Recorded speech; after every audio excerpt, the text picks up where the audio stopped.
नमस्कार। आज हम मन के इस उलझी हुई दुनिया को समझने की एक कोशिश कर रहे हैं जी। और इसके लिए हम जया नारायण वचनामृत के कुछ अंशों को देख रहे हैं। बिल्कुल। ये मन इतना भागता क्यों रहता है हर वक्त, और क्या इसे काबू में करने के कुछ रास्ते बताए गए हैं इन स्रोतों में?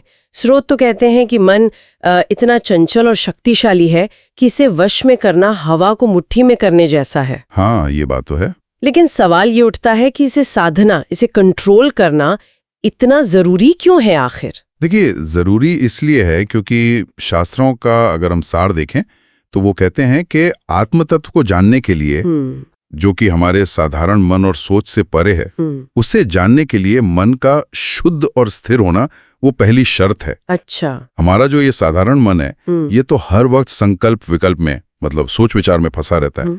वो सीधा सीधा उस गहराई तक पहुंच ही नहीं सकता। तो फिर? हाँ, लेकिन श्रवण यानी सुनना और मनन यानी चिंतन, इस अभ्यास से इसे क्या कहते हैं, परिष्कृत किया जा सकता है। ओके। उसे उस सच्चाई के हिसाब से ढाला जा सकता है।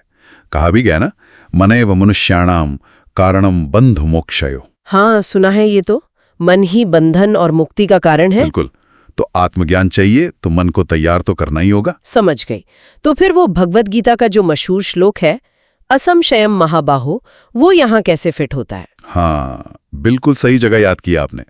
पूरा श्लोक है, असंशयम महाबाहो मनो दुर्निग्रहम चलम अभ्यासेन तो कौन्तेय वैराग्येण च गृह्यते। जी। मतलब श्री कृष्ण अर्जुन से कह रहे हैं, हाँ भाई, ये मन काबू करने में बहुत मुश्किल है, चंचल है, इसमें कोई शक नहीं, पर ये कुंती पुत्र, इसे अभ्यास और वैराग्य से वश में किया जा सकता है। अभ्यास और वैराग्य, ये है क्या असल में स्रोतों के हिसाब से? हाँ, तो अभ्यास का मतलब है किसी एक लक्ष्य या एक विचार पर मन को टिकाए रखने की लगातार कोशिश करना। लगातार कोशिश। हाँ, जैसे योग सूत्र में कहा है, तत्र स्थितों यत्नोभ्यासः।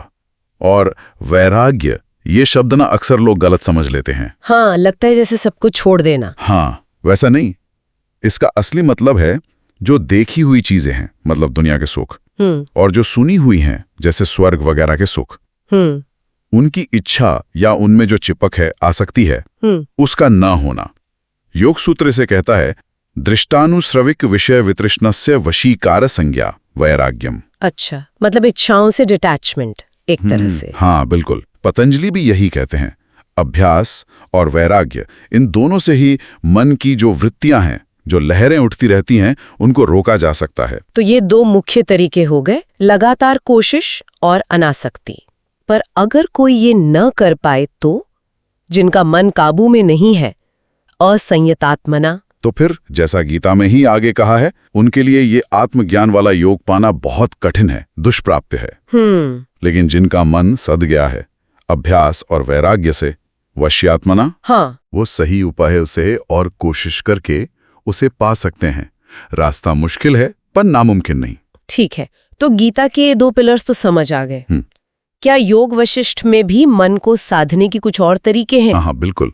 योग वशिष्ठ इस संसार सागर से पार जाने के लिए 4 और बड़े अचूक उपाय बताता है। अच्छा, कौन से? संतोष, कंटेनमेंट, जी, फिर साधु संग यानी ज्ञानियों का साथ, विचार, आत्मचिंतन, मैं कौन हूं, ये सब, और शम, इंद्रियों और मन पर नियंत्रण, शांति। संतोष, साधु संग, विचार और शम। हाँ, इन्हें भवबंधन काटने के विमल उपाय कहा गया है, मतलब एकदम निर्मल तरीके।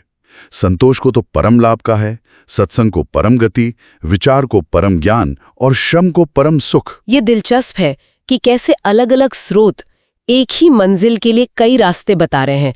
अभ्यास, वैराग्य, संतोष, सत्संग, विचार, शम।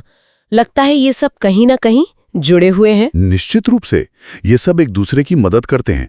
जैसे संतोष और वैराग्य काफी मिलते जुलते हैं ना। हाँ। विचार और अभ्यास भी जुड़े हैं साधु संग से, तो विचार और वैराग्य दोनों में ही मदद मिलती है। इन सब स्रोतों को देखते हुए एक बात और मुझे सोचने पर मजबूर करती है, वो है पौरुष का महत्व, मतलब व्यक्तिगत प्रयास। अक्सर हम लोग भाग्य या देव को दोष देकर बैठ जाते हैं। हाँ, और ये बहुत जरूरी पॉइंट है।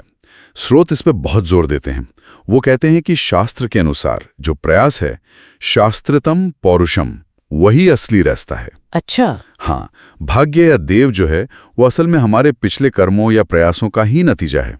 तो अब भाग्य के भरोसे बैठने के बजाय वर्तमान में सत्संग और सत्शास्त्र के गाइडेंस में सही दिशा में जोरदार कोशिश, पौरुष, उसी से उद्धार होगा। मतलब किस्मत के भरोसे नहीं बैठना है। बिल्कुल नहीं।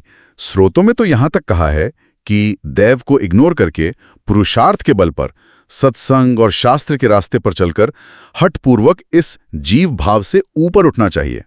तो अगर हम समराइज करें, इन स्रोतों से हमने मन को साधने के कई टूल समझे हैं। अभ्यास है, वैराग्य है, संतोष, साधु संग, विचार, शम, और इन सबकी जड़ में है सही दिशा में की गई पर्सनल एफर्ट यानी पौरुष। बिल्कुल सही। और यहीं से ना एक गहरा सवाल उठता है जिस पर शायद हम सब सोच सकते हैं। क्या? कि अपनी रोज की जिंदगी में हम अपने प्रयासों यानी पौरुष और उन चीजों के बीच जो हमें लगता है कि हमारे कंट्रोल से बाहर हैं यानी दैव, इनके बीच में संतुलन कैसे बनाएं? ये तो बड़ा सवाल है। हाँ, खासकर तब जब हमारा लक्ष्य सिर्फ बाहरी दुनिया की सफलता ना होकर मन की शांति और आत्मज्ञान हो। ये बैलेंस बनाना, ये अपने आप में ही शायद एक बहुत बड़ा अभ्यास है।